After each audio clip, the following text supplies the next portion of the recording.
Through the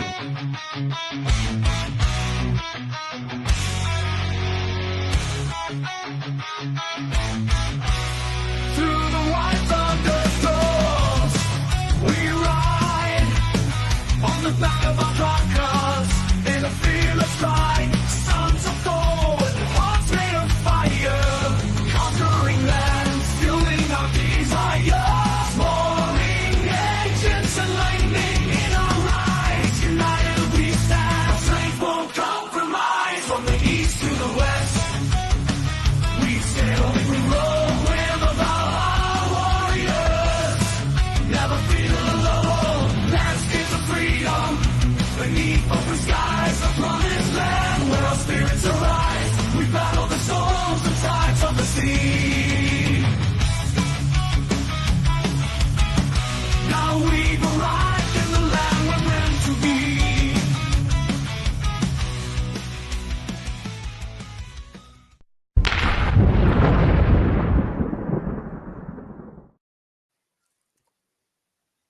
Good morning, Skull, you savages. Welcome to the DragonShip.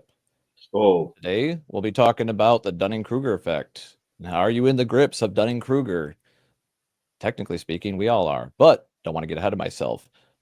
Today, we're joined by Glenn Lawrence, RP Thor, and Vidar. Glenn, how are you today? I'm chilling, man. Chilling like a villain. Awesome, man. I'm just And, letting everybody know everything Oh. is fucked. Yep. And it's our job to unfuck it. My fault. All right. And Thor, how are you doing today? I'm living the dream, brother, just like you and like all of the people that just jumped in the chat. Hey, you know what? It's Saturday morning cartoon times. You Hell cartoon yeah. watching savages, are you ready to climb aboard the dragon ship where a rising tide lifts all ships? Because we are that rising tide and you have the opportunity to join it. Climb aboard, run down to and grab an oar and join the shield wall. Everybody's welcome. And thanks to all the panel members today, because this one's an interesting one, because I think to some extent with the modern use of sign language, we've all done this because it's part of human nature. And with that, I'll toss it back to Viking Paradigm. Yes, sir. We're also joined by Vidar, Thor's brother. How are you today, sir? How's the Skull. pussy? Hey, you little pussies are really good right here. It's a little fuzzy today. So, yeah. Glad to be here on this Viking ship to pick up all this wisdom you guys are going to throw out. So, I'm real excited about today's show. Yes, sir. Me too. I want to shout right. out old Joe in the chat. Salute to you, sir. Shout out to old Joe. All right, so I do actually have a video to start off today explaining the Dunning-Kruger effect. This video is actually courtesy of a YouTube channel called Sprouts.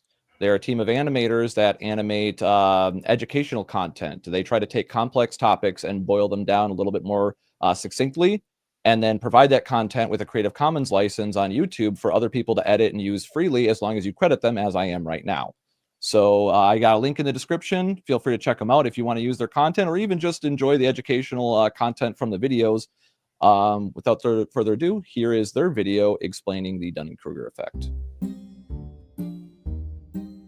On April 19th, 1995, MacArthur Wheeler robbed a bank with his face glazed with lemon juice, believing the juice would make his face invisible to the surveillance cameras. He thought so because lemon juice works as invisible ink on a piece of paper. Police broadcasted the security camera footage on the local 11 o'clock news, and just after midnight, Arthur was arrested. Incredulously, he said, "But I wore the juice!"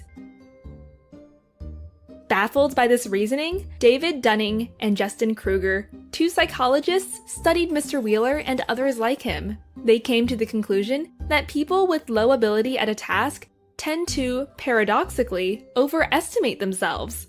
This cognitive bias is known as the Dunning-Kruger effect. Let's look at this graphically, plotting one's confidence in your ability against one's actual knowledge in a field.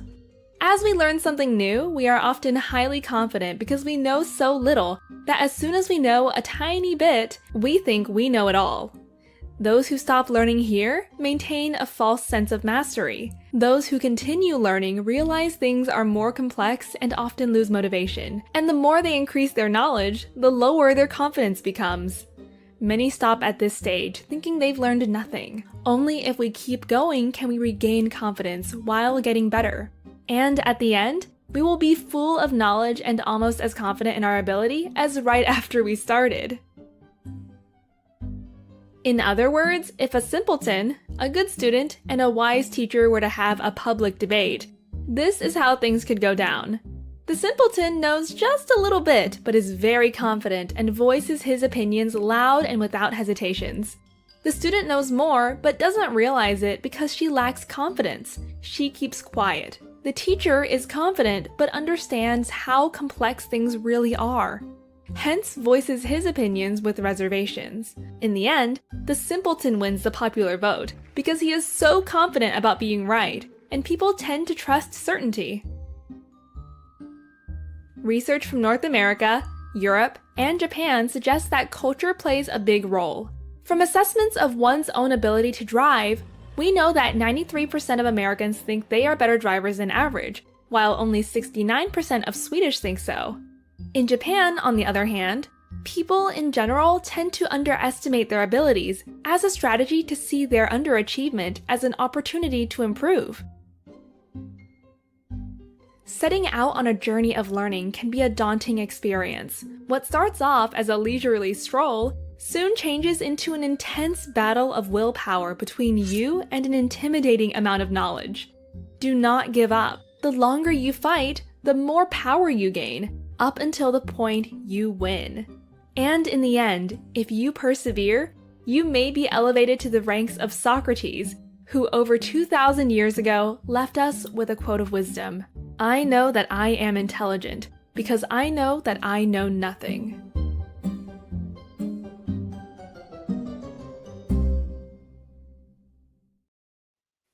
All right, and there we have it. Shout Hopefully out that was to the illuminating guys for in some the people. chat. Jillian, J-Dog, I see you. Much respect, fellas. Welcome in, everybody. Welcome in. Thank you for being here. So yeah, that's the Dunning-Kruger effect right there. You know, that's the people, wonder, just like, how do these people burning Teslas, why do they do this? That's why. The Dunning-Kruger. They think they know, but they don't. They are Right. so overconfident. They think they know what a fascist is. They think they know what, the politics are. They think they understand this stuff, but they're so confident in their ignorance that they're literally doing all the stuff that fascists do. It's You know? literally it's religious in nature, the amount of belief that they come up with to justify assassination attempts and crimes. Yep. And that's because they have no other answer, because they have been coaxed into, even the smart people have been coaxed into assuming, and they just assume that they're the good people. And no human being wants to think of themselves as the bad guy. You look at the, like the gangsters and stuff like that were interviewed in the past, murderers and whatnot. They get asked in interviews like, do you think you're a bad person? They think they're the Robin Hoods of the world. They think they're the good guys. They do. Like we all want to assume that.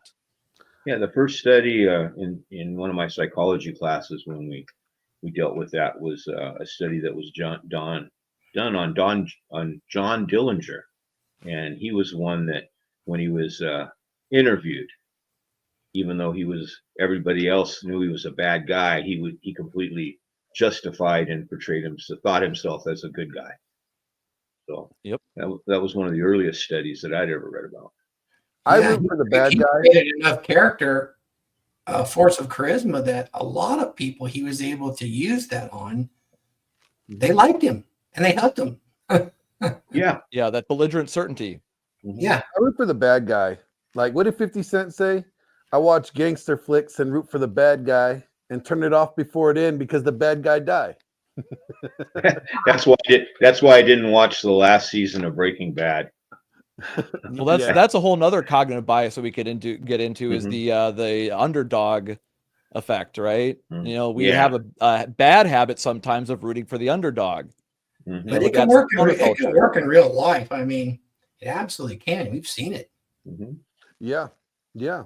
That unshakable confidence that can kind of come from having some of that Dunning-Kruger in you. It's Mhm. necessary to stare over the abyss with it so that you have that unfuckwithable attitude. Well, you're talking about the liberals that are doing this with the Teslas, and there's Yeah. another thing with that Dunning. Probably has to do with the Dunning-Kruger, but when you have no moral compass and you are double-minded, and this is an old saying, a double-minded man is unstable in all his ways, and for you to actually believe the liberal agenda, you are completely double-minded. The things that 5 years ago you would fight for and riot for, now you're rioting and fighting against. It's being a double-minded person. So that's why they're unstable and do a lot of their violence. Yeah, rules for thee, but not for me. They Mhm. think everybody thinks they're special and they're an exception to the rule. Well, And I the don't thing is think the right does this too. You see plenty of arrogant Mhm. right-wing people too. It's all Sure. human beings, male, female, it doesn't Mhm. matter. We're all prone to this cognitive bias. Salesmen capitalize on it all the time because we always justify our actions basically no matter how bad they are. The only person that can check you is you. As Ice Cube Right. said, check yourself before you wreck yourself. Yep. It's true. Well, it's also we don't just see that in politics. We can see that in this space that we're in ourselves. You got people that are advocating to help men, but then at the same time, doing detrimental harm to certain men that they don't like, or you know what I'm saying, like they ostracize certain men. That's a form of Dunning-Kruger, because they believe that they're still doing the right thing. Yeah. Insecure. Well, it's like I am a big Trump supporter, but I'm also not blinded by a cult of personality. In fact, I put a meme out last week that you've all seen the NPCs all together and they're all little bubbles saying the same thing. Well, I put a meme out that all of them were wearing MAGA hats and they were saying war is good now. That's a double-minded thing. We're all against war, yet now that Trump has started it with a few, you have a lot of people, oh, this is good, this is good. So I think that's where some of us fall into that double-mindedness. But for the most part, I don't see conservative.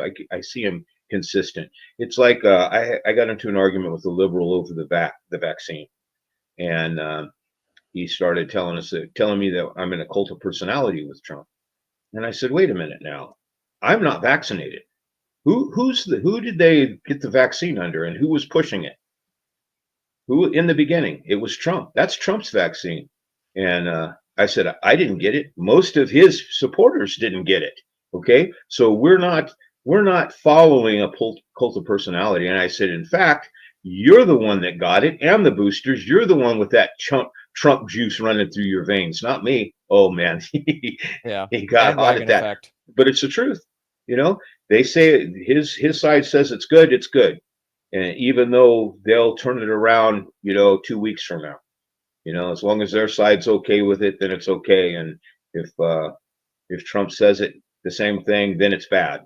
And it's just a fact. If you hold those two conflicting states of mind at the same time, you are going to be unstable in all your ways. It's just you're going to be unstable because you really can't hold those two opinions at the same time.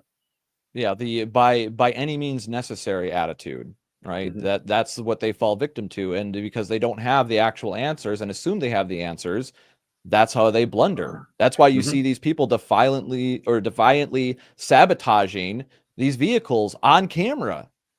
And then they're surprised. It's funny because those examples, you see those videos, and then you find out you get it's literally the repeating of the lemon juice. Like they're going up, painting, they're acting like a fascist, painting swastikas and Nazi propaganda on the side of vehicles of other Democrats, typically, because Yeah. a majority of the people that bought Teslas are Democrats, and they're sitting there vandalizing their vehicles with fascist sayings and symbolism. And they're on camera, and then they think that they're not going to get caught and that they're the good guys and they're going to be praised. It's just like, you guys are the ones engaging in these violent acts. And we're fortunate that, as far as I know, nobody's gotten seriously hurt or died yet, which is a miracle given what they're doing. But I'm seeing people like road raging out, like getting into GTA, like road races with people pulling out guns and stuff. Just like, you guys are the yahoos, you guys are the idiots. But most of these people, when you look at, they're reasonably well educated, right? They're just not well educated in that, because they've been taught, oh, get your information from this. My own family has fallen victim to this. You know, telling my mom she needs to get her information sources from CNN, NPR, and all these places that have obvious bias, overt bias. They advertise the bias proudly. See, that's the thing. A lot of people are just like not believing people when they say, hey, we stand for this. Like, you got to listen and pay attention. When somebody says they stand for something with that much conviction, you best believe they're going to act on it. And now they have, right? Because they've been coaxed into assuming that they know all the answers. And real quick disclosure, I used to be one of them. I used to be a progressive leftist. I voted for Obama twice. Why? Well, ironically enough, Trump and Elon are doing exactly what Obama and Biden said they were going to do, which was Doge and getting rid of all the corruption and wasteful spending. Right? And the first time Obama ran, because I voted for him at that time too. But you know, people are saying, how can you do that? Go listen to his speeches. Listen to what he was saying about the border. Listen to what he was saying about stopping corruption and stopping the wasteful spending. Same platform. Trump is. It's funny that you mentioned that. I was listening to Piers Morgan the other day, right? And they're arguing about Trump's policies and stuff like that, and like the getting rid of illegal immigration, right? The illegal immigrants, right? And one of the leftists was like, yeah, I have no problem if people break the law, you know, send them back, you know, but these people are here because, you know, they want to work. And then one of the guys was like, did they come here legally? No. Then they came here criminally. So therefore they're criminals. Like, yeah. You can't, how do you separate the two? You know, it's silly. You know, like people want to, like, they don't realize that they are arguing points that they actually believe in, but because it doesn't make them feel good. There's a feeling attachment to this that they lean on. And, you know, like, they think that their expertise in something overwhelms, it gives them the wealth of knowledge to speak on a wide variety of topics as well. Like old Joe has probably more degrees than I got, like, you know, pairs of underwear. And like, old Joe is a very wise guy, but at the same time, he knows, like, he's not going to lean on his degrees as the authority of everything, you know, like, his degrees, his specialty allows him to go up to a certain level of knowledge, and that's about it. He can speak on this, you know, he can't speak on this other thing, but because people think that they're the authority of something, that they're the authority of all things. Yeah, and that's the big problem that I struggle with as well, is that ability to compartmentalize my skills, because that's a key factor in avoiding that pitfall. Because if you can't compartmentalize, like, that would be like me saying, like, because the thing is, some skills do transfer, right? That's the thing. And there are aspects of it that can transfer over. But if you don't truly understand the thing you're trying to transfer the thing over to, you're still going to run into the same problem. Yes, you might be able to translate some of that. You might be an expert. Like, I might be an expert at fucking Yu-Gi-Oh! And that might be able to translate over to Magic the Gathering, or vice versa, right? But the thing is it's two different rule sets, two different games to master. So, well, certain mathematical principles and things like that can transfer over, and I could delve into that in theorycraft and explain it in extreme detail, you know, nerd out on it. But the thing is that that's just an example of how one thing can translate over. But the thing is, it's not going to get you the W necessarily. It's just going to give you a broader frame of reference to help you grasp those concepts more easily. So what I'm trying to say here is that your pre-existing knowledge should be a foundation for you. Your anecdotal experience should be a foundation for you. But that's only one factor amongst many when you're actually gauging whether or not you have a complete picture. And as I've said before, you have to be honest with yourself. If you're not honest with yourself, you're going to lie to yourself. And when you lie to yourself, you lie to others. And people that lie get bad results. That's why I don't lie to anybody. I view it as a waste of time. To me, I saw the people in the church growing up just lying. You know, an old Christian rock song, "Little White Lies," leaving you in a compromise. You know, and that's the truth. Like you said, that Well, people get stuck in that state of cognitive dissonance. Go ahead, Byron. lying's hard. You know, truth doesn't need a defense either. Lying does. Because and then you got to be really sharp to be a good liar, because you have to remember what lie you told to who. You know, and it's too much work. So it's easier just to not lie. Easier if you're gonna lie, just even keep your mouth shut so you don't lie. You know. Yeah. But like I said, lying is easy at first and it gets harder as you go. Whereas and telling the truth is hard at first and gets easier as you go. yeah, a good policy for sure. Now I know that I've seen this Dunning-Kruger effect, and so is Thor. When you were just explaining how one does translate, but the skills might not be there, so that you think you're more knowledgeable than you are. Back in the early days of jiu-jitsu, when Thor was teaching it in his garage, we would have guys from other martial arts, particularly judo or wrestling. Because they were similar, they would come in highly confident, act like they were knowledgeable, especially wrestlers, because a lot of jujitsu hadn't integrated into wrestling at that time. So they'd come in and do a challenge match just to see how good they would do against a jujitsu guy. And they would come in with that confidence and that they're an expert, and not realizing that all their strength was easy to get around with jujitsu. And eventually they would, and they may last longer than anyone else because they were a little more familiar on the ground, but they would get humbled. And I had lots of guys that were completely humbled, that were good wrestlers, that were, wow, I need to add this to my arsenal. So, but that's one thing. Now the guys that don't, I had one guy, he came and trained, but he never took that next step where I need to actually perfect what I know, because he still had that Dunning-Kruger, where wrestling, to get better, you need to get stronger.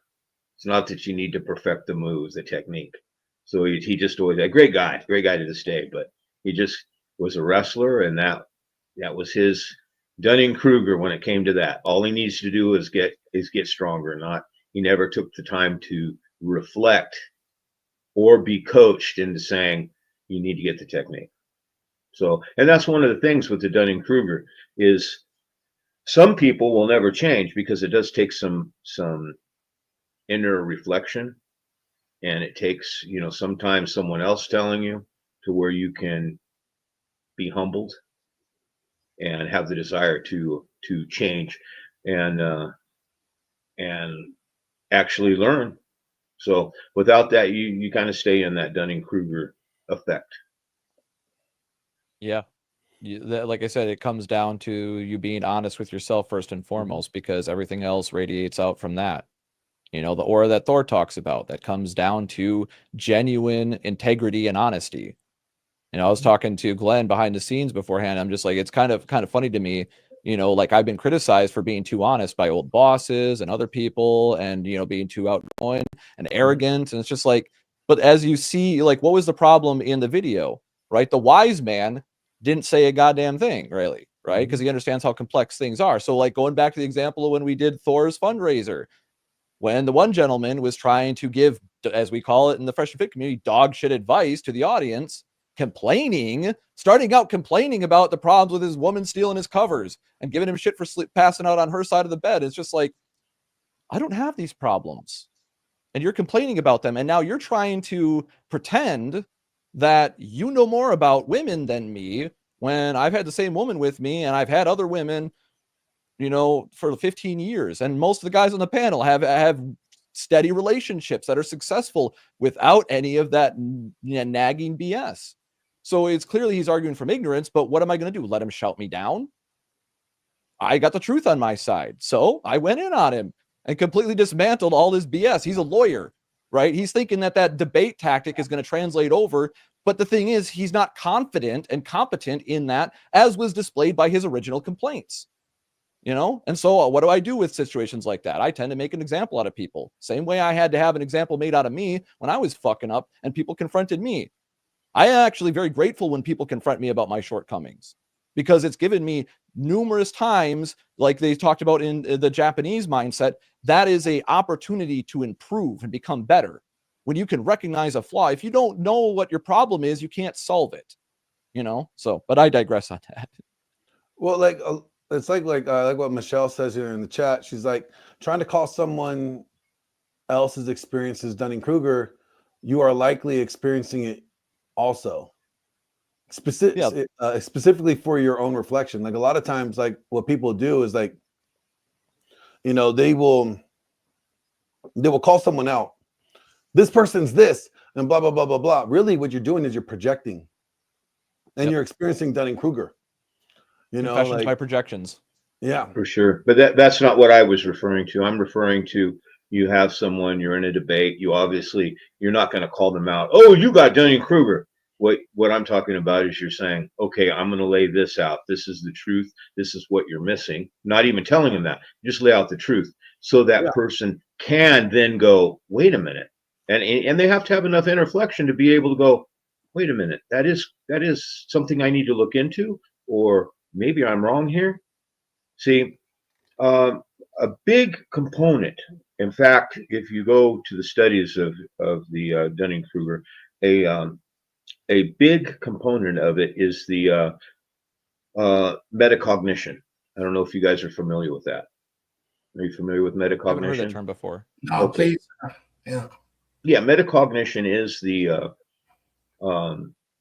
it's the ability to reflect inwardly and to say, okay, hey, I've got this. If you've gotten Dunning-Kruger and you start hearing, or you yourself look at your shortcomings, that's where you're able to then correct it and move on. Now, people can learn the logical, critical thinking tasks so that they can improve their Dunning-Kruger.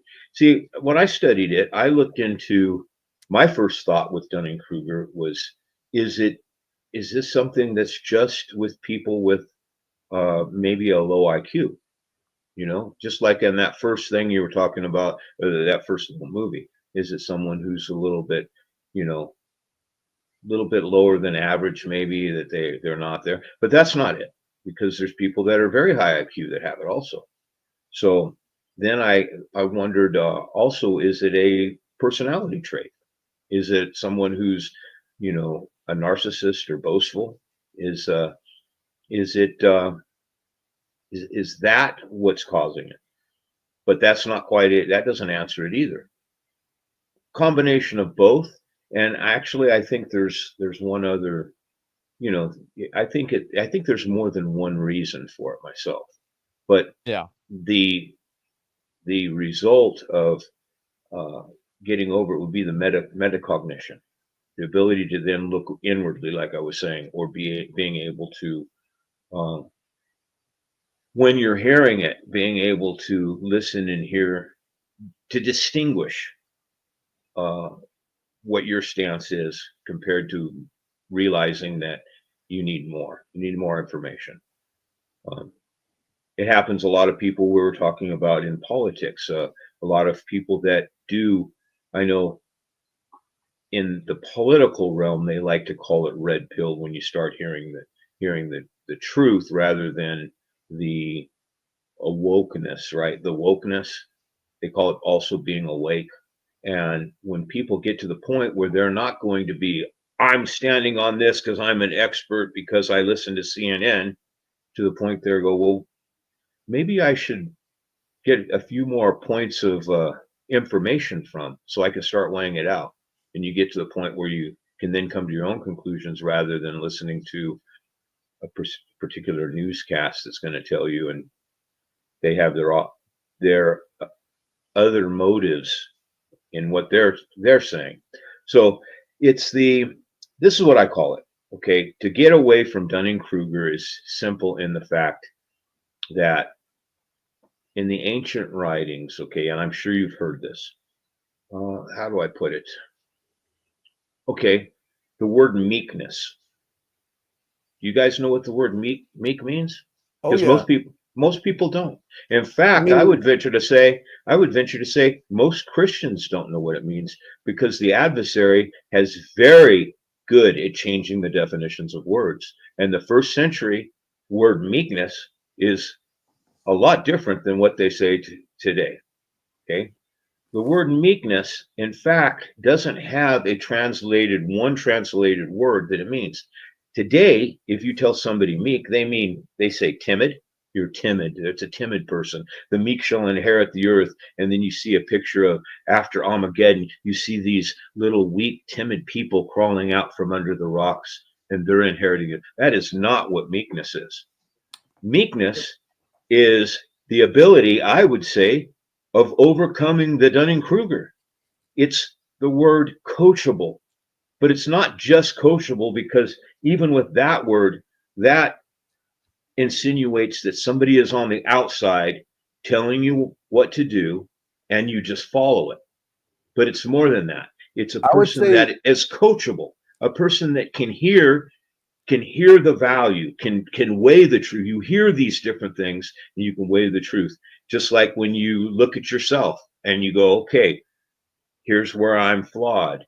Here's where I need improvement. And then you can hear the truth from someone else. You value it and you're completely coachable. Look, a meek person, with that word, we automatically go to timid. But you take a UFC fighter who's continually trying to prove themselves. They go out, they find their weak spots themselves, and they want to improve it. They also come to the point where it's like, okay, I need someone else to look at me to be able to tell me my weakness. And then they're getting coachable. It's just like us when we go to a mentor, or we pay for someone who's going to basically life coach us, who's going to tell us, hey, this is where these things are going. And then you have the ability to say, yes, that's right. I need to make these moves. I wasn't looking at it that way, but I can see it. And see, that's I always assumed that meekness is having your blade in its sheath and knowing when to take it out. You're not meek because you avoid the conflict. You're meek because you know when to avoid the conflict, and you know how to navigate around it. You're not always on a war path, just trying to destroy everything. It's just right. Well, we also talked about that in the last DragonShip, not last week, but the week before, I believe we talked about that, with the ability to and strength is just that, what you're talking about, avoiding conflict. Sometimes that's the thing. It's like having, like I put it, you have a person that's chained up, right, on a St. Andrew's cross, and you've got a 45 at their head. That was the whole point in learning martial arts. So you have that kind of confidence. You could take them out in a heartbeat, because you are so confident in yourself that you don't have to listen to their words or even take offense to it. Same thing, kind of what you're saying. You've got that sword in your sheath. You know when to take it out and when you don't know how to take it out. And that's definitely a trait, but and even then, that's where that coachability comes in, and that meekness starts. That's why I say coachable isn't the exact word either, because you have to also have that within yourself. And coachable, like we're talking meekness, it's that coachable with that inner spirit, listening to that spirit of when to take it out and when to walk. So yeah, that's part of it. And that word encompasses all that, meekness. But like I said, the adversary has done everything he can to destroy that word, to make it like a lot of so-called men in the churches today are very, very weak and timid and emasculated. Yeah, to sum up your point, the way that I was taught at a very young age is that meekness is not weakness. It means you're unassuming, because when you assume, you make an ass out of you and me. Mm-hmm. So that's what meekness means to me, is that you are unassuming. You're not assuming that you know things. You're not assuming you can do things. You're testing it to verify that you can. Like the physical feats that I've said I can do, I've done that shit. Whether or not I can still do it, that's irrelevant. The point is, when I say I could do it and I trained to do it, I did that at that point. That's like, an Olympic medalist, right? At that point, they did that achievement, and they know for a fact how to do it. because they actually did it. They didn't just assume that they could win that sprint or that race or whatever. They actually did all the training and the prerequisite effort, did that shit, and now they can sit on their, not necessarily rest on their laurels and say like, oh, I could do it again, but you can prove that you actually did it demonstrably, and the only people that will argue with you are the people that want to ignore reality. So, and that comes down to what are you talking about? I beat up my friend in an argument one time. We were wrestling around, so I'm a professional street fighter now. Well, see, yeah, I've got experience. Dunning-Kruger, man. Dunning-Kruger, that's perfect. You see these guys that think they're a fighter because, one time they wrestled with their friend 10 years ago and they won. Or, they did get into a fight in junior high and they punched someone and the kid started crying, so they won. So they're a professional street fighter. Well, Dunning-Kruger. It's beyond arrogance, it's beyond arrogance. It's a lack of self, awareness. If you really think about it. True hubris. And didn't we just say that about meekness? Is that self-awareness? Yep. See? Yeah, that meekness comes with self-awareness. So we had the three different things that we said that encompasses that word meekness. Yeah. And it's like, it's like when people don't even have the skill set to recognize their own incompetence. When you think about it, it's just like they're oblivious to realize that they are, incompetent in this, and they want to talk about something, or they want to theorize about something that they do not have any expertise in, right? Like, there's a lot of people out there that will talk about like, oh, being a bodybuilder is easy. For those that have done bodybuilding, will tell you it's not easy. It's a lifestyle. It's not something you just you do for a few weeks and then you're the master of everything.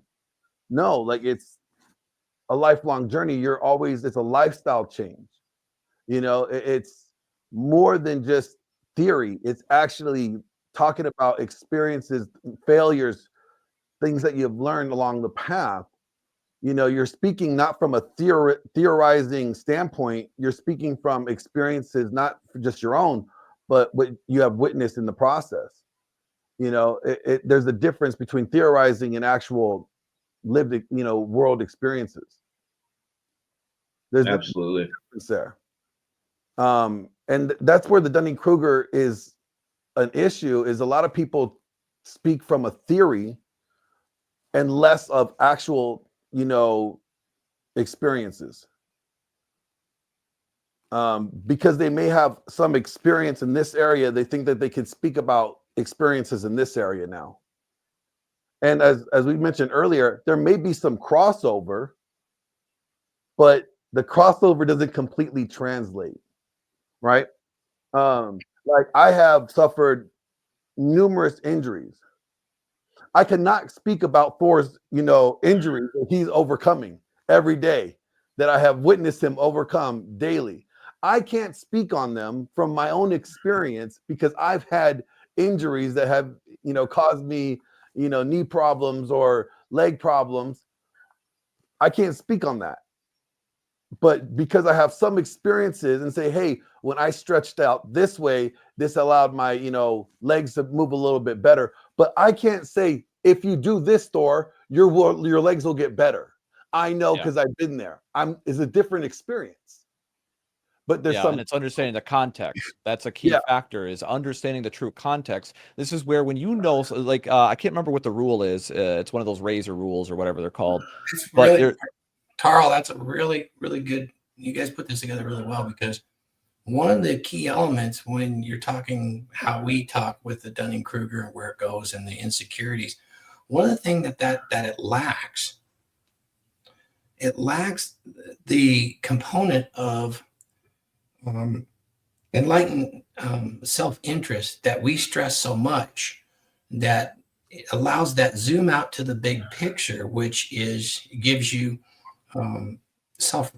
that reflection. A lot of folks call it self-reflection, or I can reflect on my mistakes, learn from them, all that sort of thing, where ultimately, if you want to get the big picture and have this And you need to not always want to be right just for the sake of being right. You want to be winning, like you always say, winning. And one of the best ways to do it is find out what, enlightened self-interest compiles and what it is. Anyway, I started to go off on a tangent. Back to you. Yeah, that's what I was saying, is that there's one of these generalized rules that basically boils down to, when you know something, or a lot of information about something, like say you're an expert in, like me, in computer building.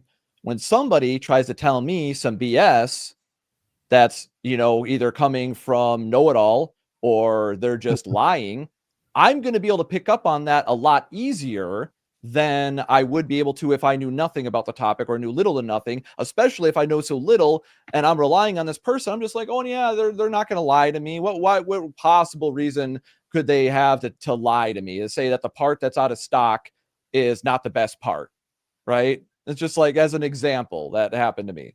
It's just like, so you're going to tell me that this is an inferior part, but yet it's sold out, and the one that you're overstocked on is the one now you're trying to sell.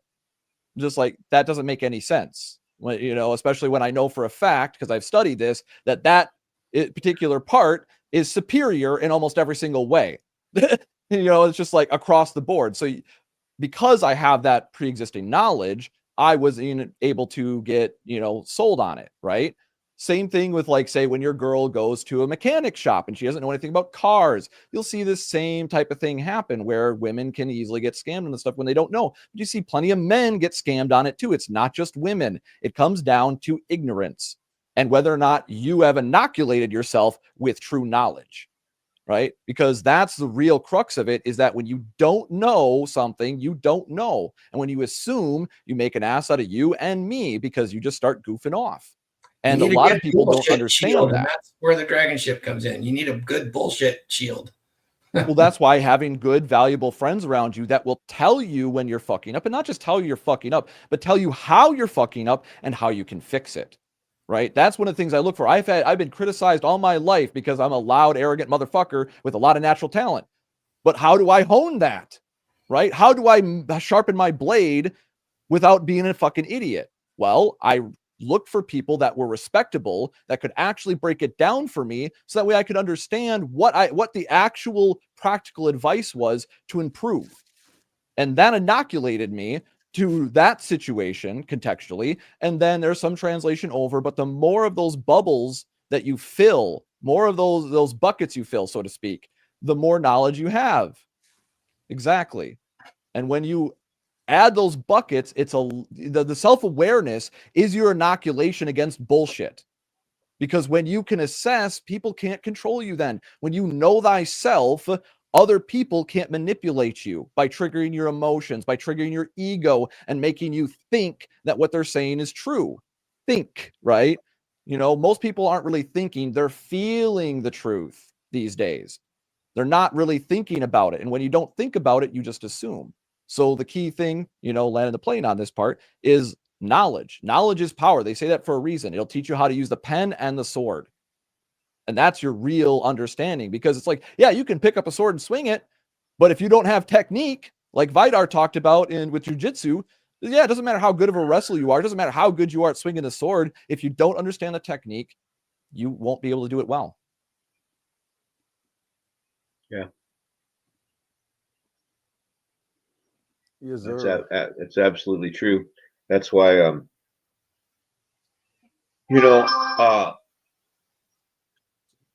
with Dunning-Kruger, it's when I was talking about metacognition, with Dunning-Kruger, it's a lack of metacognition, and it's the metacognition is your self-awareness of one's own competence. It's and it's not, rather than raw intellectual capacity. So, I mean, in the Dunning-Kruger, like I said, I was trying to, some of the studies I was looking at was looking at, is it just raw intellect, or is it lack of intellect? And it's not. It's. I think it comes down to, like, just what we were saying. How you said it's a lack of self-awareness, and the people that don't change lack that. I like the word meekness because it encompasses all those things we just said, and part of that is your own self-awareness, you know. So Can I ask the panel a question on this? You guys have been around. You understand that, you know, being in this space, in the red pill space, and there's kind of a progress, there's an evolutionary progress.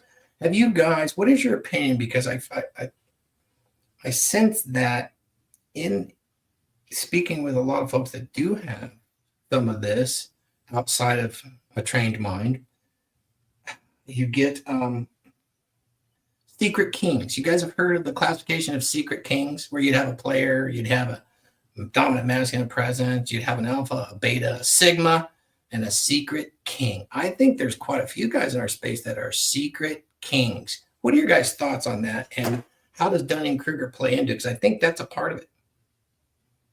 Yeah, Well, I have a agree. character that I play, the news anchor, who is King, right? who is Dunning-Kruger. Yeah. Let's just it. Like I make fun of it. Yeah. It could be used as a weapon in a good sense, right?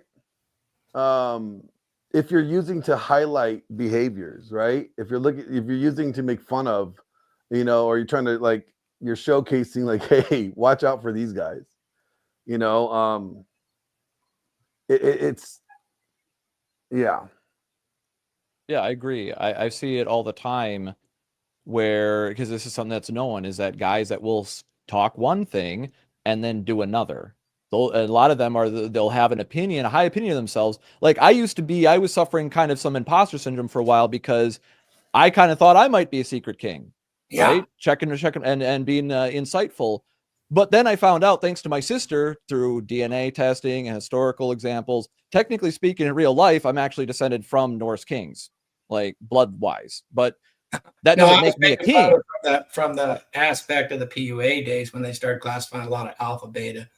I know. I'm getting there. Secret king. Here these guys are on the forum, and that they really go over the top with their expertise based on. They take everything you say personally, like you're directing at them, but their experience or their observations of others' experience place them in the hierarchy at a much higher place than anybody ever would, because they experienced it once. And so they're actually the best in the room, the best, and they use that. What is the fallacy called, Glenn, where they use that logical fallacy to, maybe I'm defining it as well as I could, the secret king method. And like there's the authority, appeal to authority. There you go. Yeah, that's what I was getting to, is that what I talked about, that's technically separate, because I had a lot of people try to tell me, well, you're actually a Sigma male, and I'm just like, bull fucking shit. Like, I've led plenty of people. I don't have a problem leading people. Like, that is not an issue. You're just a coward. But I digress on that.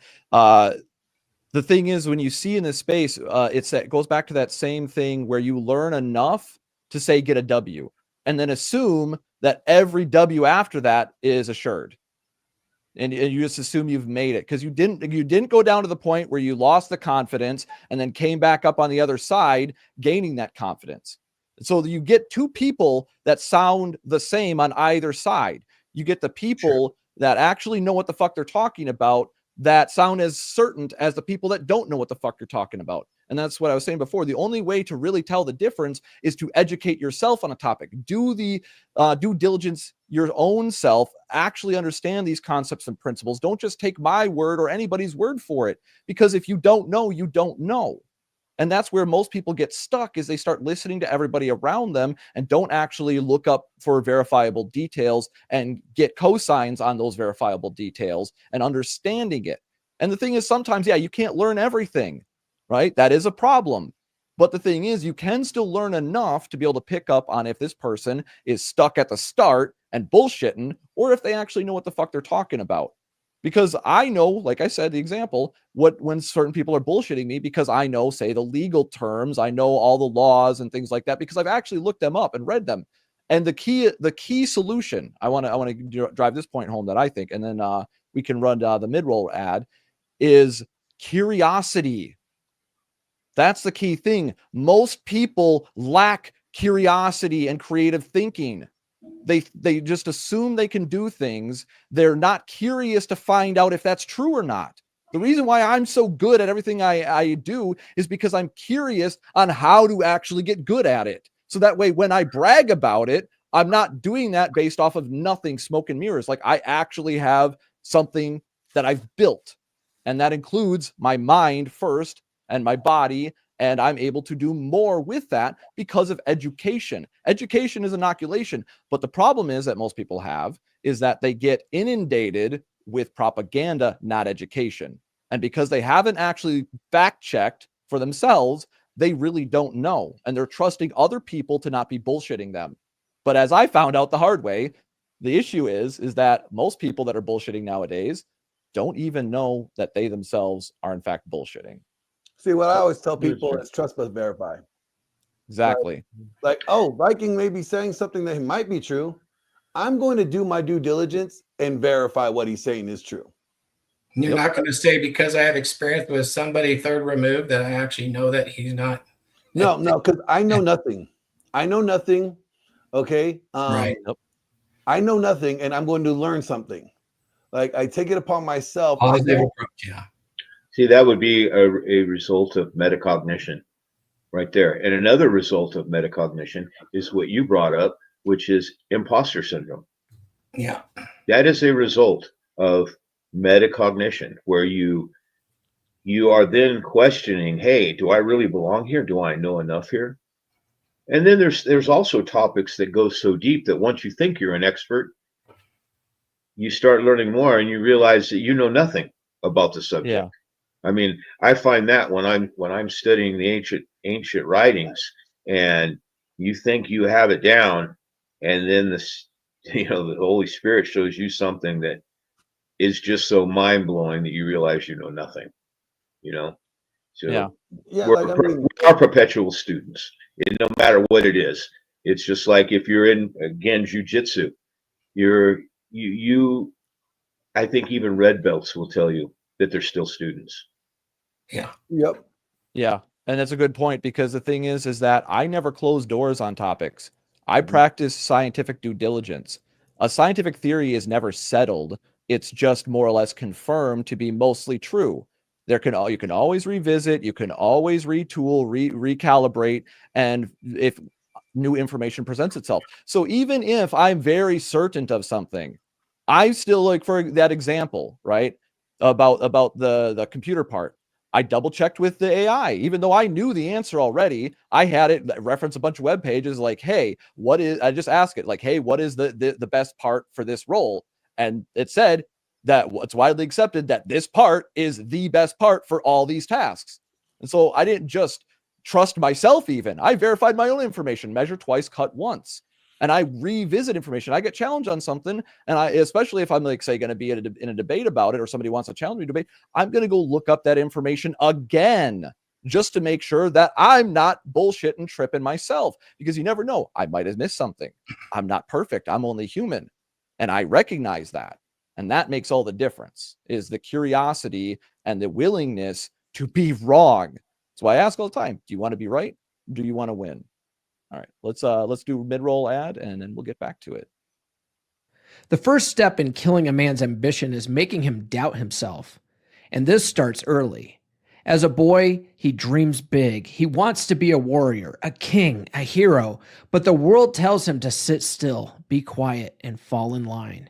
It punishes his aggression and rewards his compliance. It tells him that assertiveness is aggression and that dominance is toxic masculinity. Women are taught to chase their dreams, demand more, and never settle. Men? They are taught that ambition is dangerous, that their instincts should be suppressed, and they must earn permission to lead.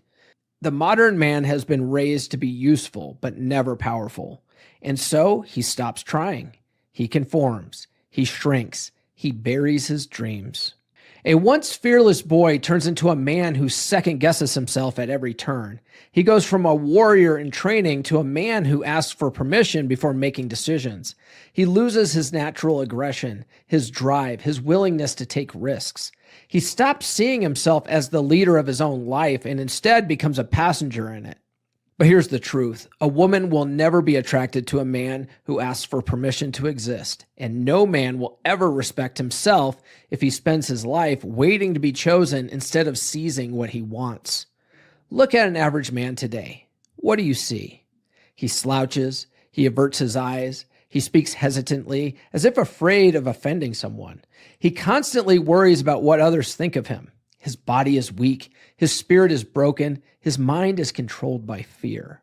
And then he wonders why his life feels empty, why he's constantly overlooked, why his woman doesn't respect him, why his boss walks all over him, why no one takes him seriously. It's because he has allowed himself to be reduced to a domesticated pet rather than a warrior in command of his life. And the worst part, he knows it. Yes, sir. Yeah, and I saw a question for me in the chat. How certain am I on a regular basis or whatever? I'm very certain about everything. That's why I had to learn to check myself, because I was taught that I'd just go for it and not and learn from my mistakes. That's how I was taught in combat training. I was given the homework, like, hey, this is how you do it. Now do it. Didn't do it right, do it again. Didn't do it right, do it again. Do it again. Do it again till you get it right.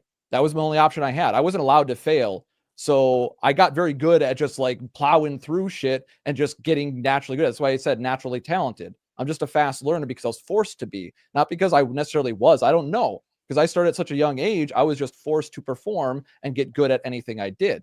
So I'm very certain about pretty much everything.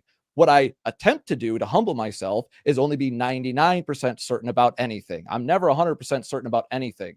And that's a stopgap measure to my own ego, because it's your own ego that you're fighting here. Like I said, I believe that the Dunning-Kruger is more or less the technical term for hubris, natural human hubris. The reason why human beings are so successful is because we're so bold. We're so arrogant. We will go for it when we know we shouldn't. We have the free will, the ability to do something that we kind of know is not a good bet, or maybe could even be wrong, but we're going to go for it anyway, and we're going to get it done. Right? It's that arrogance that lets us make progress, that bravery. But the thing is, if it's not tempered with knowledge and wisdom, you're going to have a bad time. You're going to go off the rails on a crazy train, so to speak. So as I've said in previous Dragon ships, the thing that you see, I won't trust anybody that does by any means necessary, because that means the ends justify the means. We all know what that leads to. So what I said, right? The guardrails against the extremes are the rules. There's a lot of freedom in the middle, but you need to have that understanding that there needs to be a honing, a focus for those things. So it doesn't matter what my natural talents, knowledge, and all that stuff is. I become certain of things based on due diligence alone. I don't prejudge to the best of my ability. And once again, there are exceptions because I'm only human, but that's not an excuse for my fuck ups. I still have an opportunity to improve, and I attempt to do so every time. And that's why I double check myself before I try to be too certain. I didn't used to call myself a computer expert either, but I've been building computers for 12 years, and I'm working with multimillionaires, teaching them stuff, getting paid $100 an hour. I think I know what the fuck I'm talking about at this point. I'm pretty sure. I'm fairly certain. But once again, there's still going to be things that come up because I know there's lots about computers. I know a ton. I forget more about tech than most motherfuckers know. But the thing is, I know there's even more tech that I don't know. But I digress. But it kind of reminds me, Thor, remember that song I just released, The Ambassador? Yeah. I have it queued up because that's really what he's talking about, like becoming a master of something through trial and error and through mistakes, And we see a lot of guys shy away from embracing that form of masculinity, though, of trial and error and failing, and knowing what you know and being confident in what you know.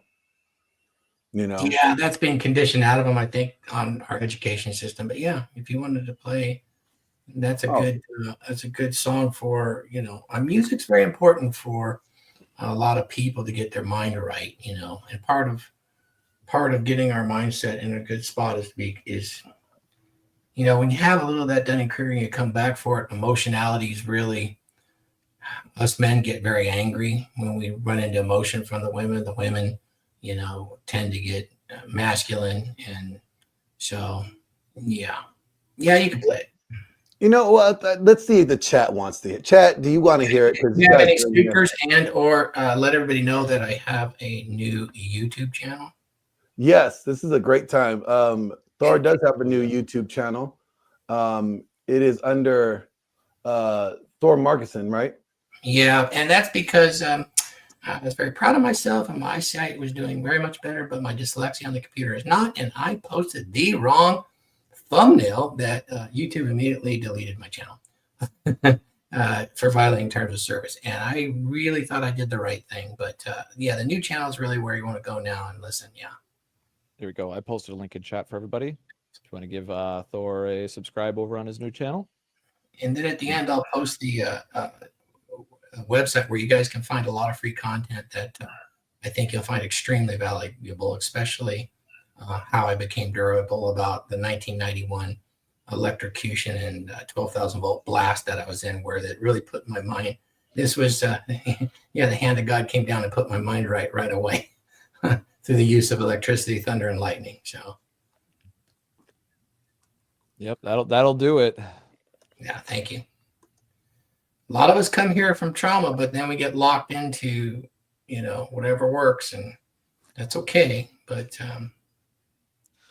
That was like Lindsay a couple weeks ago. She's so sweet. Oh, you seem so bitter, Viking. I'm just like, well, I've had a lot of people hurt me. I'm not bitter. I'm just pragmatic now. Like, I understand the truth, so I don't have to feel any type of way about other people doing. Like, I'm stable, right? My life is stable. My family is stable. My friends are stable.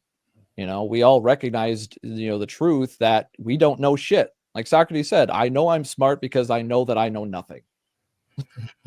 That's why I'm always learning. That's why I'm greedy for knowledge. Like, if any, like, I'm always trying to learn new things. That's why I love doing these dragon ships and like running these content. Like, you guys, I get more out of this than probably the audience and everybody else does, you know, and not to, you know, be arrogant or anything. But the thing is that being able to talk about these things one-on-one, more or less, with you men, is huge for me, right? That there's people in the RP space, there's fans of Fresh and Fit that wish they could interact with guys in the community like this and get the game. You know, and I understand my own privilege in that regard that I've earned, you know, so I'm not arrogant about it, so to speak, but I understand the value, so I'm grateful. You know, so that's why I always thank Thor for including me and allowing me to contribute, because it's like, without him, I wouldn't be here. Right. But without the effort I put in for other people, he wouldn't have invited me here either. So it goes hand in hand. Oh, yeah. Mentorship is the next step once you've been in this space for a while. It's very valuable. It's very rewarding. It is not external. It's not, you're not seeking external validation. It's really a way to give back. And it's an important thing. Yeah, it's a way to discover congruent internal validation. Yes. That metacognition. You have to have a way to generate your own validation. I talk a lot about that in my books because that's a big deal. And it's really easy to fall into the trap of seeking external validation. It feels good. I describe it in my book. It's like a battery. You get charged from it and then you throw the battery away. It's not rechargeable. But if you have a generator, all you got to do is maintain it and maintain a fuel source. Right? Reading, whatever it is, understanding. And now you can generate your own validation, and that leads to fulfillment. And when you have fulfillment from, you know, who you are with identity, you can start to look at casting a legacy forth or having a really good relationship with women and with your peers and with your sons and daughters and brothers and sisters. You can really focus on those things. So yeah, Glenn's going to post later on my Gumroad, which has all of these videos that I talk about, including some free ones, particularly how I became durable. You guys can get that all for free on that website. So we'll look at that later. So thanks, Ben. No problem. Here's a quick intermission since people are saying music, the new song. Yeah. Here we go.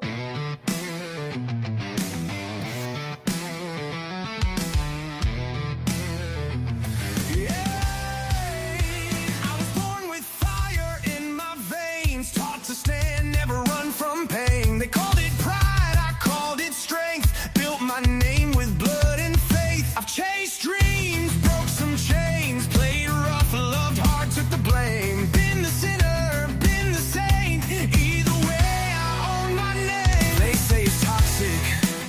like I should hide.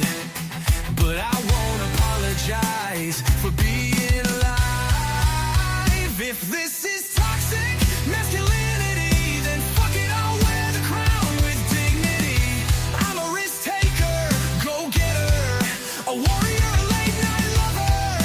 So call me what you want to see. I'm the ambassador of masculinity. I don't flinch, I take the lead. Work. All right, there you guys go. Good job, my son. Yes, sir. Yeah, I can't wait till Cappy sees some of the videos you did on my new book here, and he's going to look in there with some of the esoteric stuff that really crosses all of our paths in life, whether you're religious or not, or you're agnostic. He's going to go esoteric nuts because the power of belief and affirmations that I've written into the program, they're actually in being specific. It's understanding Pareto's principle, the law of probability. It cannot be denied, and that would always be my argument to Cappy. Is Cappy, scientifically, you can look at the laws of probability and the Pareto curve on the use of these things to enhance your identity and or create the superhero inside is ultimately where you want to play, because that's what puts you into a place where this becomes real for you, and you actually start to, I know manifest is a big deal today, but it actually allows you to manipulate reality around you for the benefit of you and those that you care for. And that is seeking the enlightened self-interest. That is the big deal. I know a lot of guys say, I don't care, I do whatever I want, why even bothering with it? Well, that with some self-reflection and being a little bit more cognitive about this space, you can achieve enlightened self-interest. You know, I haven't done some of my videos yet, but I would highly recommend taking a look at Nietzsche and even Schopenhauer to some extent, even though Schopenhauer is more of the cynic and F it all. But it's good because he was one of the very first guy to recognize male-female differences and why they're so different. And then you've got Nietzsche's story when he starts writing about beyond good and evil and the twilight of the idols. It's pretty damn fascinating, his background. So I would always recommend those books. Yeah. Good books, for sure. And that's what Oh, there, Glenn. Yeah. I like that. I need a copy of that. Real catchy too. Yeah, and what was that Cold Truth said? I think is who said that immediately distrust anybody that says they're an expert. Yeah, I agree with that. That's why for years I wouldn't own being an expert, because I'm very humble, as arrogant as I am, or because, like I said, when I'm trying to do work for somebody, I want to tell them the truth. I want them to know what exactly can go wrong and this, that, and the other thing. But I realized over time, like I was self-sabotaging by not being confident in my own skill. By me pointing out all the things that could go wrong, I was actually being covertly negative and didn't even realize it.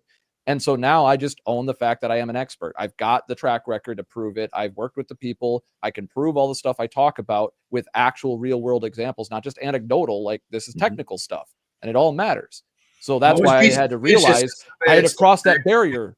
That barrier. I had to cross that gap where I stopped living in cognitive dissonance, thinking that I was incompetent and competent, and just rely on the fact that I was going to do my due diligence and will do my due diligence, and I will be confident and competent in things. And that's what makes me an expert, because I know what the fuck I'm talking about when it comes to computers and studio building and YouTube. Once again, prefacing what I actually know and I'm an expert in. That's a key difference. I'm not going to say that I'm an expert on TikTok. I'm not going to say I'm an expert in IG or any of that stuff, because I don't know those platforms. I'm not going to say I'm an expert with like ancient DOS computers and stuff like that, IBMs and whatnot. I don't know much about that, right? I know my grandpa worked on some of that stuff. I know people who do. My tech mentor worked on that stuff. So if I need that information, it's at my fingertips, more or less. But I will tell you, again, I'll tell you, Tarl, context. Tarl, what's always better, it's okay, but when somebody starts grandstanding about their receipts and their experience and makes it personal like that during a conversation or a YouTube or a panel show, the bullshit alarms all got to go off. And Exactly. taking it personal at that point, because really those that are superior in this space let others do the talking for them. It's disclosure. Discovery trumps disclosure, but It does. that's It's me talking superior. about my internal process, not the external process. Right. If I do that regularly, like I used to, where I'm externalizing all those internal processes, that doesn't need to be disclosed. Right? I need to focus on the person's problem rather than what I know about the problem. I love it. I see these pseudo doctor consulters that come out now out of the big areas like Texas, Tennessee, LA, and they come out, and rather than talking about a value exchange, they immediately talk about, I've been married 7 years. I am a superior expert, and I can tell you exactly what to do now with your relationship to make it last. It's hilarious. It's absolutely freaking hilarious. Yeah, it's big right now too. Christian, It absolutely is. Prager is famous for this. It's wild, and I'm like, what? Well, it's like I'm you were saying before, when a person comes out and they start by telling you, "Well, I'm an expert," they usually aren't. No, I'm an expert at fucking shit. It's that If you simple. want to know how to fuck some shit up, let me know, because I could give you my expertise on how to fuck that up really good. Yeah, but We're see, good at that. but you've shown us by example, so that we can just let your actions do the talking. That's a true expert, on all kinds of things. And that's what I was just pointing out, that just like Thor had said, the real experts let other people, through themselves, it'll just be shown.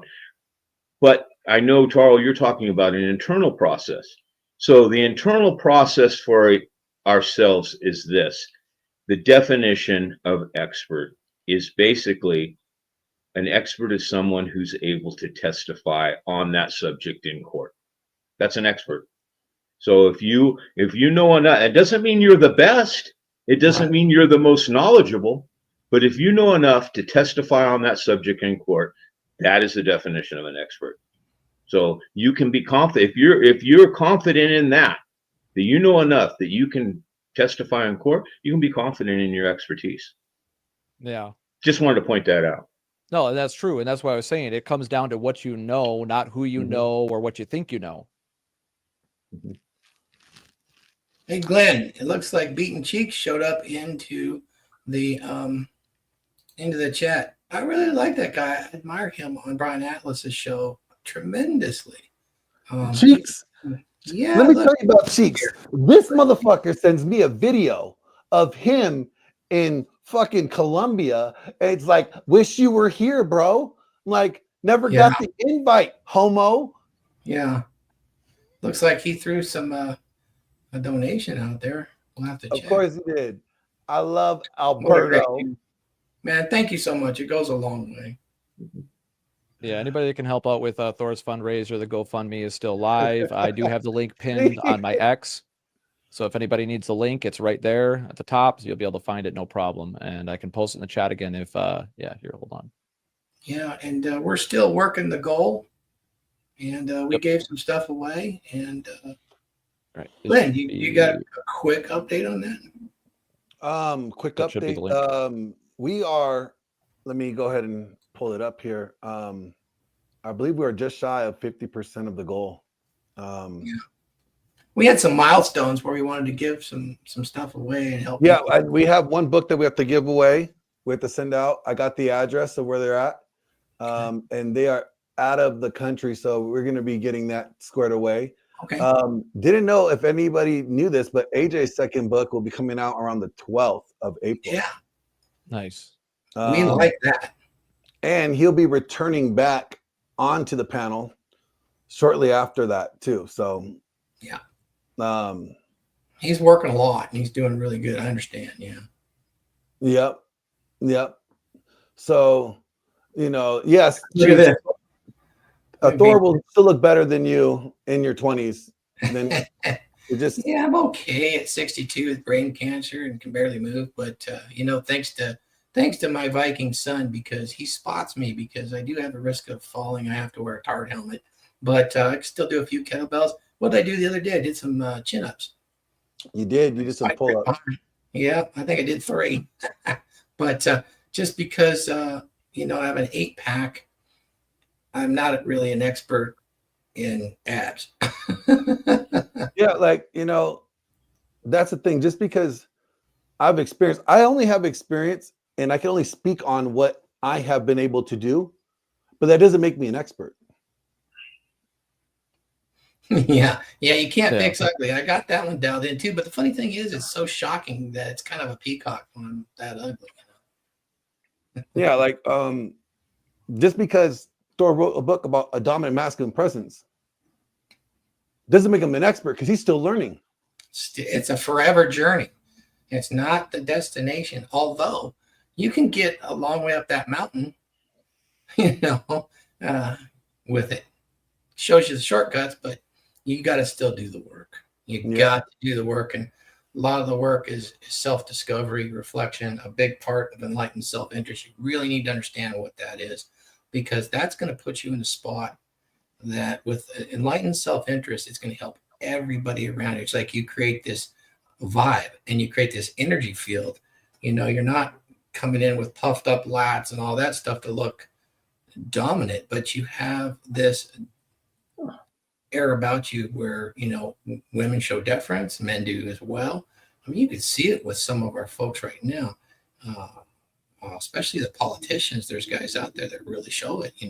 Trump, of course, Musk does, Bezos does to a certain extent. I mean, and then you've got some of them that are rather beta, but they exhibit dominant masculine presence too. What is the Microsoft guy? He's out there now and showing his lifestyle. The former owner of Microsoft, slipping my stupid memory right now, but yeah, you can certainly observe everything we were talking about today and those behaviors of a dominant masculine presence with them. And that was the missing key I always felt in our space was, how do I define the vibe? I mean, it's often been described esoterically as an actual brainwave function, which you can see with an EEG when you get into certain brainwave thing. But yeah, for Cappy, it's all about believing in affirmations. Yeah, I believe the French call the concept you're talking about is somebody has a certain je ne sais quoi, which my understanding means that it's basically an aura or a feeling, a something that cannot be described adequately. And that's what you're basically talking about, that presence. Most people can't really put their finger on it because it is a culmination of many factors and many traits and behaviors. And you can adopt these traits and behaviors. Some people have certain ones naturally. Like I said, it comes down to that acquiring knowledge on top of natural talents as a human being, right? We all have our base starting meat suit, right? Like you said, Thor. But then we got to upgrade the meat suit. And that includes what you put into your head as much as you put in your mouth. So a lot of people underestimate that power of their intellectual diet and honing that. A lot of people consume mental junk food and don't realize it. That's one of the things I know and this is part of how smart people can be inundated with Dunning-Kruger, because they're given a bunch of false information that looks like it's coming from the authority because the majority is saying it, and they don't realize they just fell victim to the bandwagon fallacy. Cheeks, I just got the video. Excellent. Cheeks just sent me a new video on my phone. Just sent me a message. Oh yeah, Zuckerberg's one of those guys too. You'd think is beta all day long, yet his accomplishments show that he at least has fundamental understanding of enlightened self-interest, certainly, and has that dominant masculine presence. It really puzzled me when I started my first book. There was something other than just the core four that really reached out and changed how people operate publicly with legacy, how they generate or get their self-interest, how they project it, all of that. Yeah. There's something more to it. And that's what led me to put it together that way. Yeah, and that's very true, because like we always talk about is that you see a lot of these, top dogs, they show both alpha and beta traits, but it's the combination of those traits that yields different results. It's a recipe. It's a compound effect. Is they adopt a piece of that Dunning-Kruger because they got to get over that edge, because it's not an easy thing to do to project that identity out there. You're going to make mistakes and all that. And no one ever really, we'd identify it and we would make it sensational to get eyeballs on us, but we would never really tell folks, how do I practice this? How do I actually hone this down?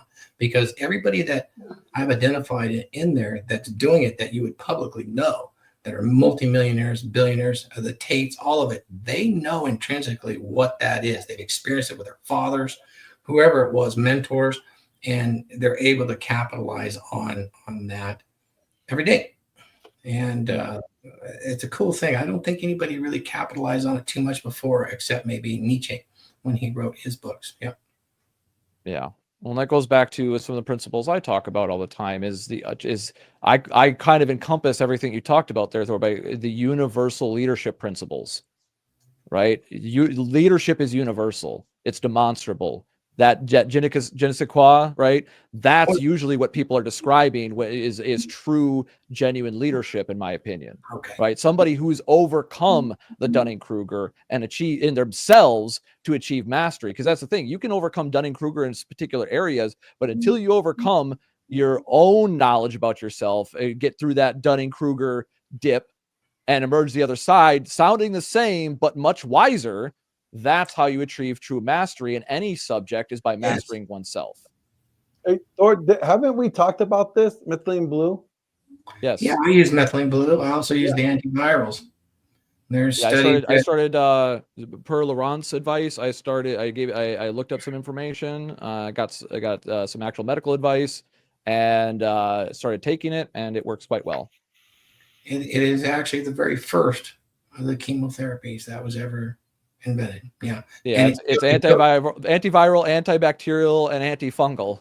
Yeah. Like, it's very interesting. It is doctors shy away because it is it's kind of out of the box. It's not in the formularies or the insurance. Yeah. Also, it's an MAO inhibitor. Yeah. Can help improve mood and oxygen uptake. It is.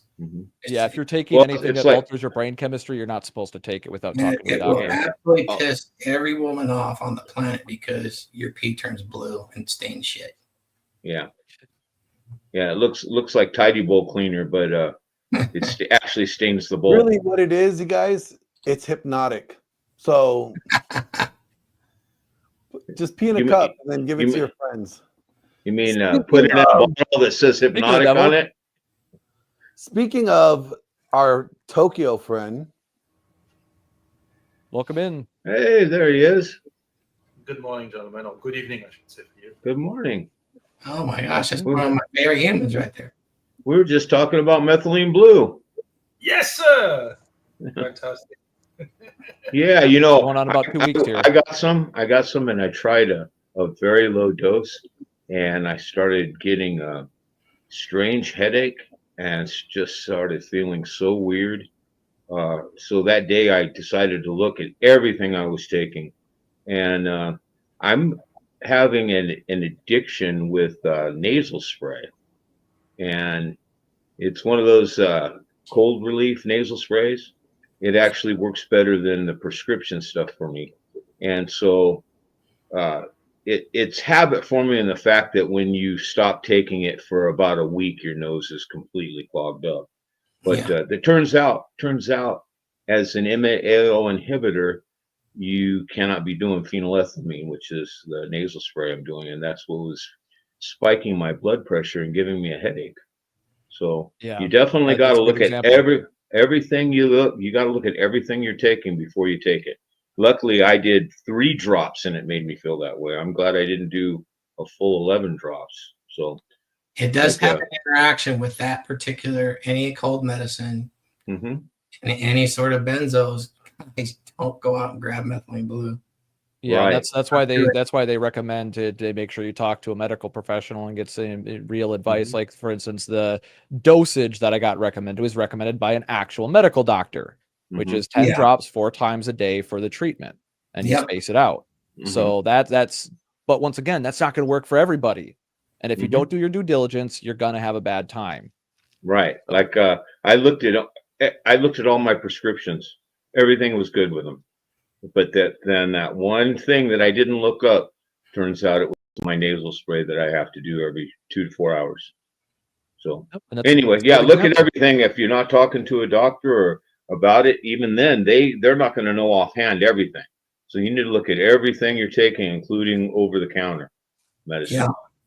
because it's powerful. Methylene blue is powerful. It's not a placebo effect. Yeah, fun fact about it, it's the first artificial substance that human beings manufactured. Really? Or medicine. Yeah. Yeah. Well, no, it was originally a textile dye. That's why Oh, that's it's right. blue.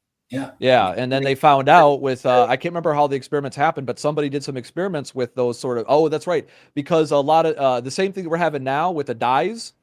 There was a lot of issues with poison dyes even back then, and not a problem we're still dealing with like red 40 being an estrogenic and things like that, right? So they started doing some testing, and they found out that that particular one had a lot of positive effects, and then they tested it on human beings, found out like it does all that crazy stuff, and here we are. Now it's a substance a lot of people don't know about, but it used to be called the silver bullet because it did so many things. Cheeks, I don't think I'm demonetized, bro. The way they found out about it is actually kind of interesting. It was a tracer because when you take it, you pee blue, right? So they used to give it in mental institution along with other medicine, and they realized, and they wanted to make sure that people take their medicine because they wanted to watch if they pee blue or green or whatnot, then they take their medicine, and then they found out that wait a minute, this thing is working. I mean, they took out the medicine, and they took out the methylene blue, and people were not doing so great. But then, but then they did other experiments where they left the methylene blue and they took out the medicines instead, and people were doing better. So the thing was actually working much better. The methylene blue was working much better than the original medicine, and this is why they realized, oh, this is working. And then during World War I, for instance, they used to give it to people in the trenches to avoid infections. This is why now it's still available in a lot of ERs. Because in World War I mean, the trenches, this is where a lot of people died. So there were a lot of germs, there were a lot of gangrene, a lot of infections, bacterial infections. So people used to have, used to have songs about it. And during the Pacific World War II, they also used to give it to sailors who were in the Pacific theater. So and this thing works so well. The best proof that this thing works so well is that the EU wants to ban it. Now, when the European Commission wants to get rid of something, you can rest assured this thing works. For me, it's been a game changer. It got rid of my brain fog. I don't procrastinate. I get stuff done no matter what. So really good. And I'm glad that you guys love it too. Yeah, well, I believe the it. key I believe it's on the mechanism. ban list because it's a cognitive enhancer and people are using it as a PED. Yeah, the key reason why it works so well, because they actually the main reason why they keep it in ERs now is because it's actually used for treating carbon monoxide poisoning. Because what it does is it actually provides electrons to the mitochondrial even in the absence of oxygen. So this, and my understanding based on what I researched, is that this is the main beneficial effect, is that when you have this reach like saturation in the body, that's when you start peeing blue, and that's when you're getting the full effects. It aids workouts and cognitive tasks because it's giving you energy, even if you're like, say you're suffering from apnea or something like that, or you're not consciously controlling your breathing and you're just like shallow breathing. That's going to affect your ability to form thoughts and really think about things. So you having that extra energy, even if say you're, exerting yourself or not breathing correctly, gives you extra energy by default because it's adding those electrons to your power, where your energy comes from, your ADP, right? The mitochondrial. So it's giving those electrons, those extra electrons, that allows your body to generate more energy, therefore enabling you to do more things. It's quite crazy, actually. That's why, once again, I didn't just take your word for it, Laurent. I actually looked some stuff up about it, and I don't know how the full. Once again, my competence is probably about middle ground now with the research I've done, and now that I've taken it. But that's the key thing. I'm not an expert on this. There's still things I don't know, but it seems to be quite good. Let's pause for the cause and pull up Cheeks' $50 super chat up there one more time. Salute to you, Cheeks. Where's the horn or sound drop? Someone. Good working on it, and I know We got it. Cheek says he has to go now. Thor, feel better, my guy. You will get through this, man. You do not deserve this, but I know people that do, like misandrists, like Viking Glenn, Thor's brother. He said, "Speak to you, gents, later." W soon. slander, W slander. Appreciate you, Beating Cheeks. Have a good one, man. All right, Cheeks, take it easy. Go finish up pulling up those weeds, bro.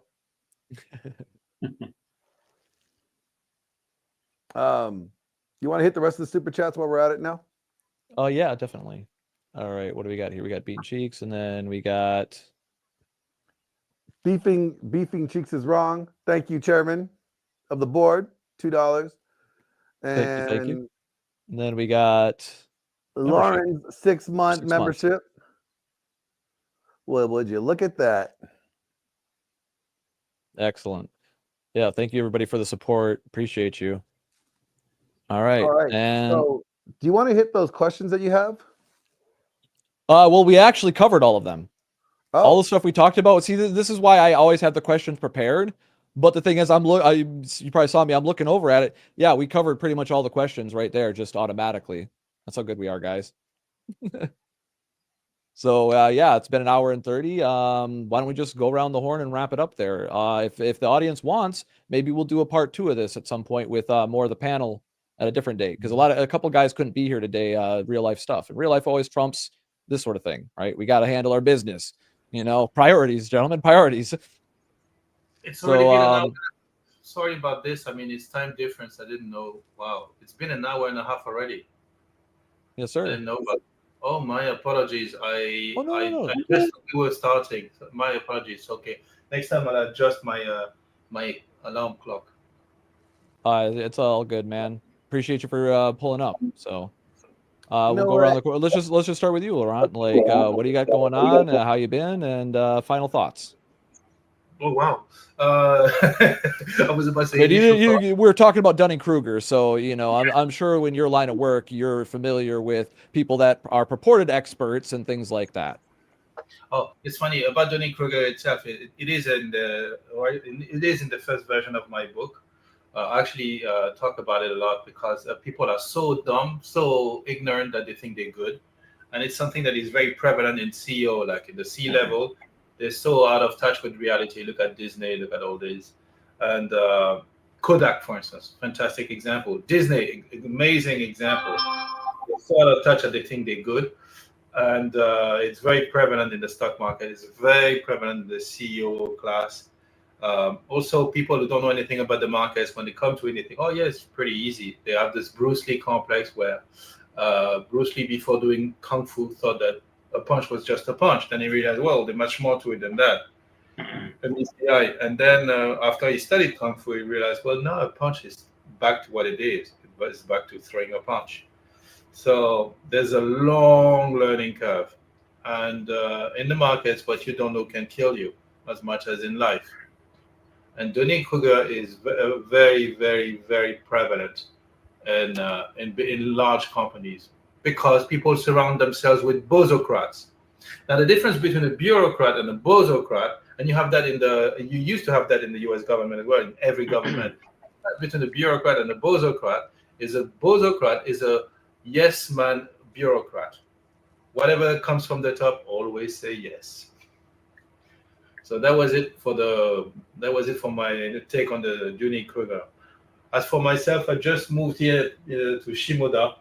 I lost access to my kids, my company, the bank account of my company. I've lost access to pretty much everything. I got kicked out of my apartment, so I've been zeroed out, and I land here in my house, in my beach house, and I will rebuild my life. So that's it for me. Thank you, gentlemen. Yes, sir. Keep at it, man. It's all about that hard work. Thank you. All right, Vidar, how about yourself? Final thoughts? Yeah, we all know people that are, I like to put it, that they suffer from this Dunning-Kruger effect, or like I like to put it, they're experts on everything they don't know, and we see it a lot. If you have listened to us and you don't know what we're talking about, if you go to look at if you know anything, one of the places I know, for example, because I work on my own car, that you see this a lot is if you go to an auto parts store. I think you were talking about parts earlier. You go to an auto parts store, and the people behind the counter, a lot of them have never even worked on a car, but since they work in auto parts, they think they're an expert on on working on cars. You know, it's kind of funny. I don't even argue with them when they tell me something that's ridiculously silly. But that's a good example of people that have that the Dunning-Kruger. Or I've seen people in the hardware stores too, the same way. They work in a hardware store, so you ask them a question and they tell you. They may tell you like they're an expert, although they've never ever done what they're trying to tell you to do. So, and it's one of the things that people need to prepare in their own life for, that they can have the metacognition, so that they can overcome that in their own lives. To be coachable, to actually be that superhero within. You know, to know that. I think the humility that you have when you're able to look at yourself to better yourself and be coachable is very important. Sir. Yep. I wouldn't be where I am without that very principle that you spoke about. I'd just be an arrogant prick all the time with no redeeming qualities. All Stop right, talking about me. I was gonna say, Glenn, let's go to you next. You can find me at your mom's house. Dunning-Krugering it up pretty well. I'm there at 11:30 p.m. I'm out before you go wake up in the morning, so don't worry about that. But no, really, if you guys want to get some information and level up and know what it's like to become durable, I recommend going to Thor's becomedurable.com. I already dropped the link in the chat. Thor, you want to talk about this great website of yours? Yeah, this is my Gumroad, and essentially what I have here is linked to the my website, which is Become Durable.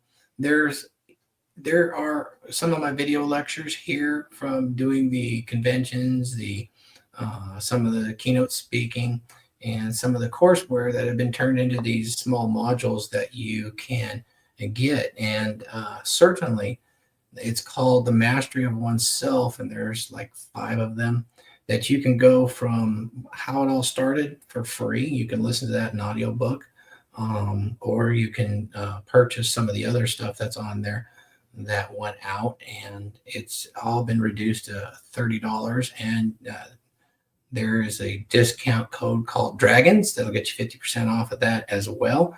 And then it'll stream to you as an MP4. They're all video.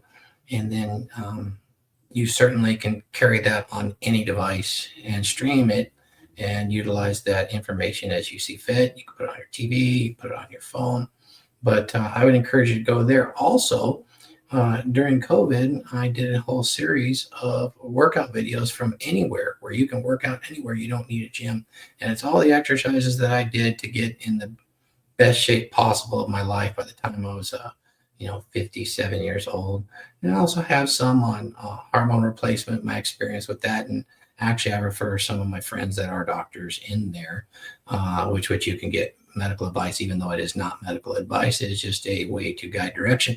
And then my most popular one, which is how to become a power lineman, was my career choice.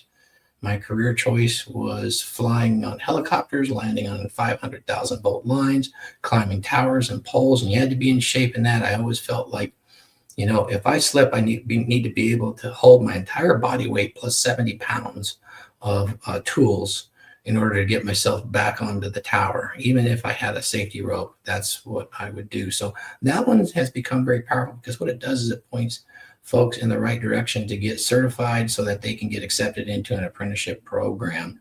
And that covers the tech schools in the United States and in Canada. So a lot of folks like that because they're interested. If they're not afraid of hard work, showing up early and staying late, it's an excellent career.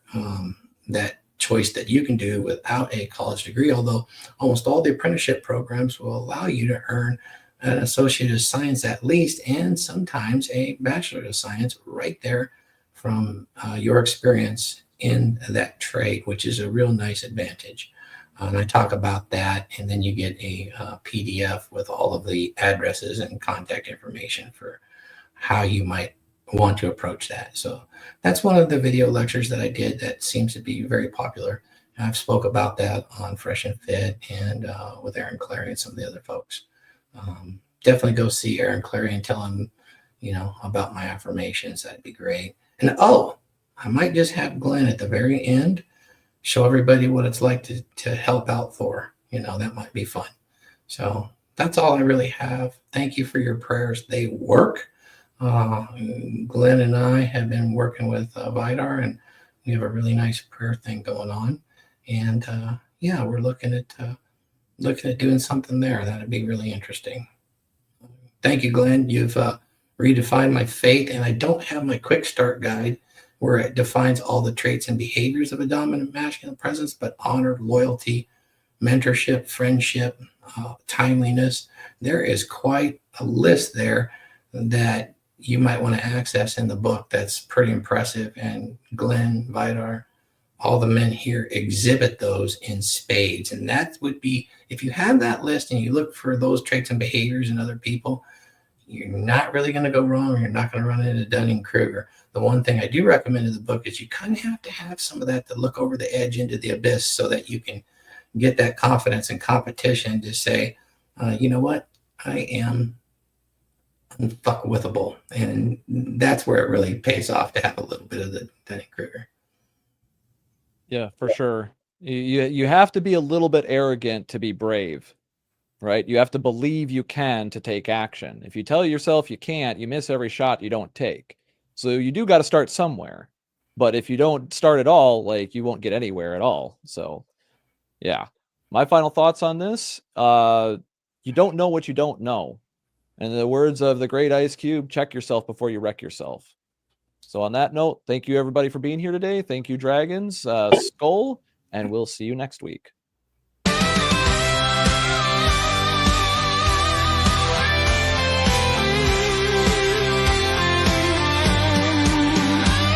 On waves we fought to war, brotherhood sword to sword, thunder cracked above. In these battles we love, the dragon ship sails through the stormy tide with raven wings as our guide. Skies of fire and ash, hearts beating the clash. But it's time to rest our weary bones, this journey etched in stone. The dragon ship stands tall, our brothers to heed the call. Scars show where we've been, eyes of warriors keen, sails have killed